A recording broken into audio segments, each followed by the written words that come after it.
Բարև ձեզ իմ սիրելի հետևորդներ, ինչպես եք սիրելիներս, այսօր միասին մեր պատրաստի գիպսերը լաքելու ենք քարի լաքով։ Նախորդ վիդեոռոլիկի մեջ ցույց եմ տվել, թե ինչպես ենք լցնում գիպսը եւ ինչպես ենք մշակում մեր գիպսը չորանալուց հետո։ Գիպսը 2 օր չորանալուց հետո մշակում ենք այս նյութով, ինքը ոնց որ գրունտովկա է, մաքրում է փոշի եւ մենք պատգատովկա ենք անում գիպսը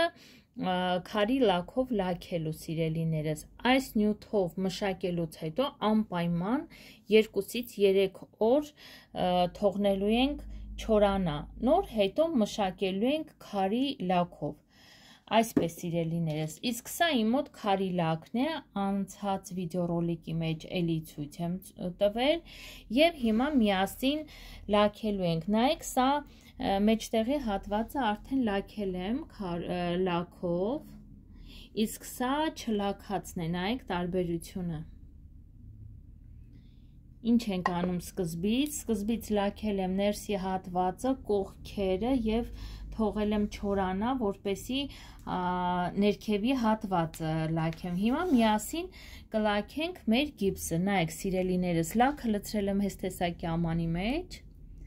վերցնում ենք արհեստական վրձիններ եւ լաքում ենք մեր գիպսը։ Նայեք ինչ ենք անելու, երբ որ մենք լաքում ենք գիպսը, ինքը հարթ չի, սիրելի հետևորդներ, արանքները կաթիլներ են մնում, մենք աշխատում ենք այդ կաթիլները վերացնենք անպայման։ Եթե մենք թողեցինք այդ կաթիլները այս փոքրիկ քարիկների արանքում, նայեք, նրանք փուչիկներ են տալու։ Քարի լաքի նրբությունը որն է, մենք քիչ ենք վերցնում, լաքում ենք, քսում ենք վրձինով, արանքները պարտադիր քսում ենք, որովհետև չգիտենք հաճախորդի ինչի համար է առնում տվյալ պատրաստի ամանը գիպսից։ Կարող է եւ մոմ են դնում մեջը վառում են, որպեսի մոմը հալվելուց հանկարծ հետքեր չթողի մեր գիպսի վրան։ Նայեք, այստեղ եթե երևում է կաթիլ կա։ Նայեք այս կաթիլը։ Հիմա այդ կաթիլը մենք պետք է տարածենք այս փոքր քարիկների արանքով, որպեսի հարթ լինի մեր լաքը, հանկարծ չուռի։ Տեսեք, այստեղ արդեն ինչ գեղեցիկ է ստացվել, նայեք։ Կաթիլներ չունենք ընդհանրապես քարիկների արանքում։ Ինչ ենք անում, մեջտեղի հատվածը ամբողջությամբ ներկում ենք, այս եզրերն ենք ներկում եւ այսպես կթողնենք, որ ինքը չորանա։ Կչորանա մոտ 30 րոպե, 35 րոպե, սիրելի հետևորդներ, նոր շուռ կտանք եւ կլաքենք հակառակ կողմը։ Անպայման շերտը շերտի արանքում ուրեմն ստուգում ենք, սա արդեն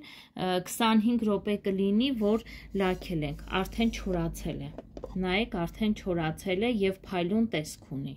Նույնն էլ սա ամենաառաջ, տեսեք, դեռ սա լավ չի չորացել, մատով արեցի, մատից հետքը մնաց մեջը, սա դեռ պետք է թողենք չորանա, սիրելի հետևորդներ։ Այսպես սիրելիներս, կարող եք նաեւ գիպսի լաքի վրա ներկել գունավոր լաքերով, հեսա ձեզ ցույց կտամ ինչպիսի լաքեր կան։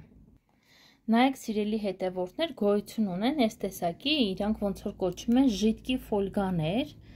կոչվում է ոսկեգույն ժիտկի պատայլ, լինում են նաև լիստերով եւ լինում են այս տեսակի հեղուկի տեսքով եւ կարող եք բարակ վրձինով ներկել եզրերը կամ չգիտեմ քարերից մի քանիսը ներկել, այս տեսակի շատ բաներ կան նաև օրինակ պատվիրել եմ այս անգամ եւ գիպսի համար եւ մոմի համար։ Մյուս անգամ երբ որ նավագոտնի մոմերը սարքելու լինեմ, անպայման ներկելուց ձեզ ցույց կտամ։ Այսպես սիրելի հետևորդներս, ուզում էի ձեզ հետ կիսվել, թե ինչպես պետք է լաքենք մեր գիպսերը քարի լաքով, որպեսզի նրանք լինեն ջրակայուն։ Ինչի համար ենք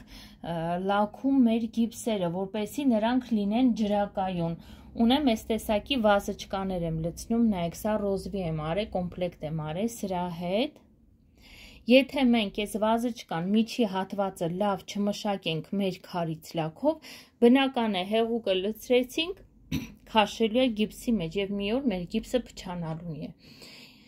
Եվ այսպես սիրելի հետևորդներ, ինձ թվում է խորհուրդներս